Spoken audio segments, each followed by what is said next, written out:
Ang fifth word of Jesus on the cross, nauuhaw ako. Yan. Ito po ay expression ng human physical distress and prophecy. Picture in your mind, ano yung situation, ano yung kalagayan ng ating Panginoong Diyos doon sa krus ng Kalbaryo. Nakahang siya doon for 6 hours. At bawat oras na dinadagdag sa kanyang paghihirap ay nag-i-increase yung katawan niya na parang nilalagnat. Yan.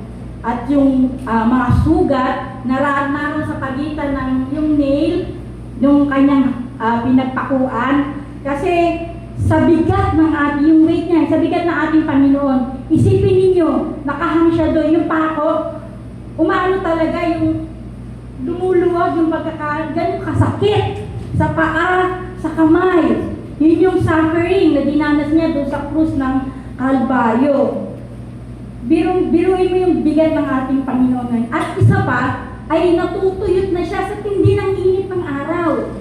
Sino ba naman, ikaw ba naman, di ba? Para kang daing na binilad. Di ba? Hindi ka kaya mauhaw.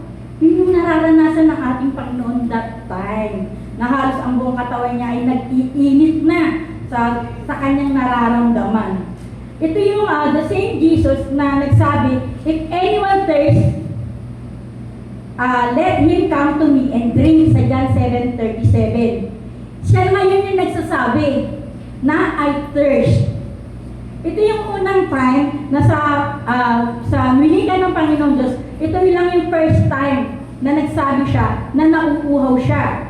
Ang other na word na sinabi niya ay yung forgive others, open paradise, to provide for his mother, to announce the atonement, and to trust his spirit to the Father in his death. But sa word na to, ngayon niya lang isiniwala, ngayon niya lang ibinuka kung ano yung sufferings na nararamdaman niya, yung physical suffering ng katawan.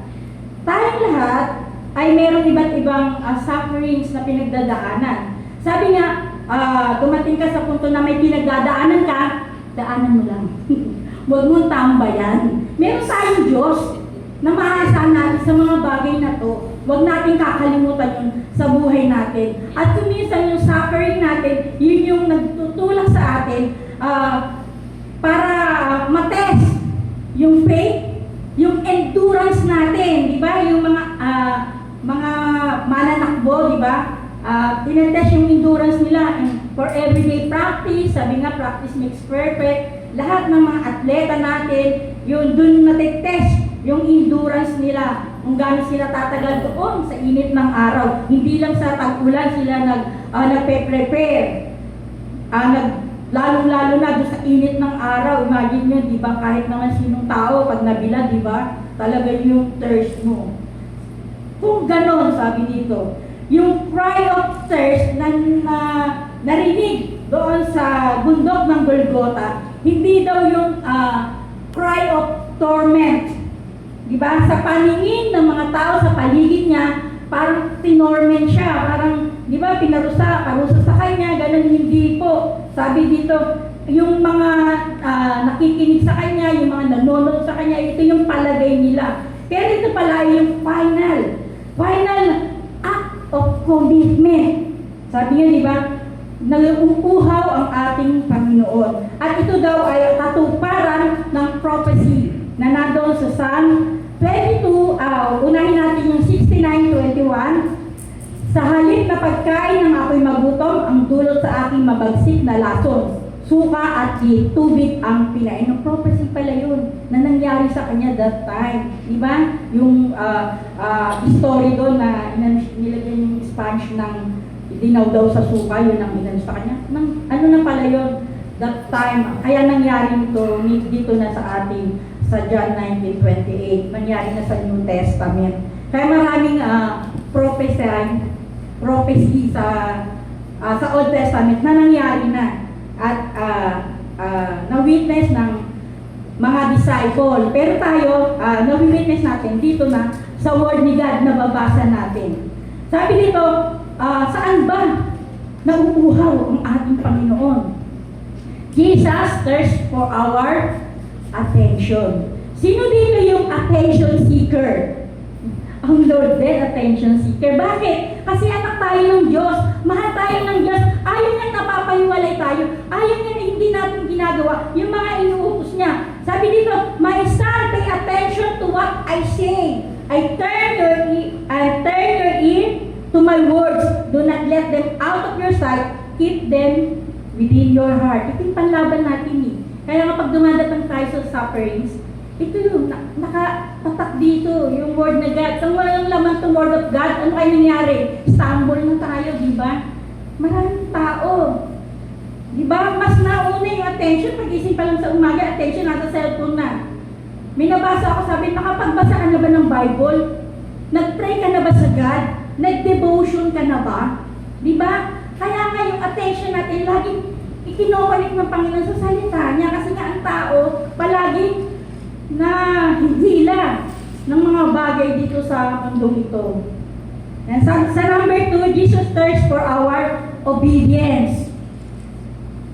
1 Samuel 15:22, obedience is better than sacrifice. Nagsasakripisyo ka, sumusunod ka nga, pero walang sakripisyo. Ang pagsunod sa Diyos, may kasamang sacrifices yan. Susunod ka, di ba? Sino dito yung nakaranas na ng gano'n na pupunta sa gawain ng Panginoon? Totoo to. Relate ako dito na walang pamasahe. Di ba? Pero dahil meron kang Diyos at nananampalataya ka na ang Diyos ang magpuprovide, lakad ka kahit wala. Dahil alam mo, ipuprovide ng God. Ito yung sinasabi, obedience. Meron pa sa sakripisyo. Pwede bang sumunod ka, hindi ka nagsakripisyo? Di ba? Kaya nga, ang hirap, sabi niya, ang hirap naman sumunod sa Diyos. Hindi po. Hindi naman sinabi ng Diyos na magiging maginhawa pag sumunod ka sa Kanya eh. Ang sabi niya, susunod ka muna. Follows blessing, di ba? Naranasan naman natin lahat yan eh, di ba? Palakpakan nga natin ng Diyos sa bagay na to, di ba? Hallelujah! Kaya nga, ang pag-obey sa Panginoon may kasama sakripisyo yan. Yan. Number 3, ay ito daw yung pinaka-crucial. Pinaka-crucial sa lahat ng kinauuhawan ng ating Panginoon Diyos. Our love. Yan. Mark 12:30, love the Lord your God with all your heart, and with all your soul, and with all your mind, and with all your strength. Sino ba magmamahal sa Panginoon Diyos na kalahati lang? Dito ako sa Lord ngayon, bukas dito ako sa world.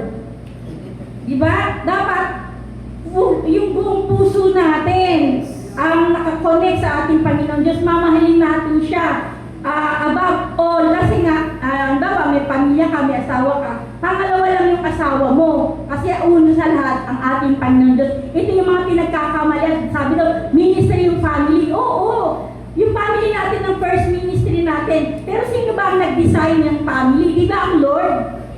Oh, paano natin uunahin yung asawa natin, anak natin? Lord muna.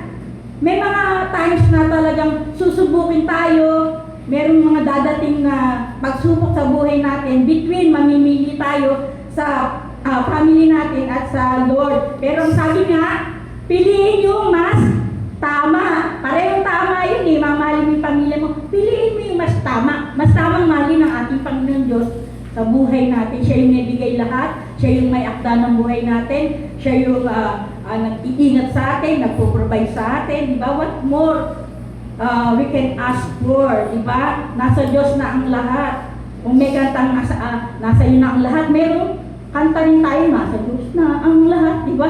Hindi tayo aasa doon sa bagay na sa tao, lalo-lalo na. Sa Diyos muna po, mga kapatid. Huwag natin kalimutan na yung Diyos natin ang may akda ng buhay natin. Yung Diyos natin ang nagbibigay sa atin ng lakas, ng wisdom, lahat ng bagay, material man, spiritual, ay binibigay sa atin ng Panginoong Diyos. Pero, yun nga, mayroong tatlong bagay, attention, obedience, at yung love kay God. Yun ang ating, lagi nating tatandaan.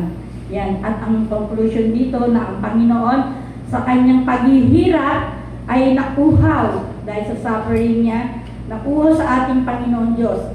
At kaya sinabi niya siya'y nauuhaw kasi yung suffering na yun ay para makatulong sa bawat isa natin na nagsasuffer din. Dumadaan din sa mga pagsubok, sa mga paghihirap. Ito lang ang ating tatandaan. Meron tayong katulong, meron tayong helper, ang ating Panginoon Diyos. Kaya nauuhaw ang Panginoon ibigay natin. Na gampanan na ng ating Panginoon Diyos ang kanyang salita, ang kanyang finished work on the cross. Yan, ang tanong, ikaw naman, ano naman yung maibibigay mo sa Panginoon na nauuhaw siya sa attention mo, nauuhaw siya sa obedience mo, nauuhaw siya sa love mo. Yun naman ang hinihiling sa bawat isa sa atin ng ating Panginoon. Kaya mga kapatid, ito lang yung iiwan ko sa inyo. Ask yourself, ano yung bagay na maibibigay mo upang hindi na muling mauhaw ang ating Panginoon, upang masatisfy yung thirst niya. Hallelujah. Hallelujah. Thank you, Father God. Salamat po sa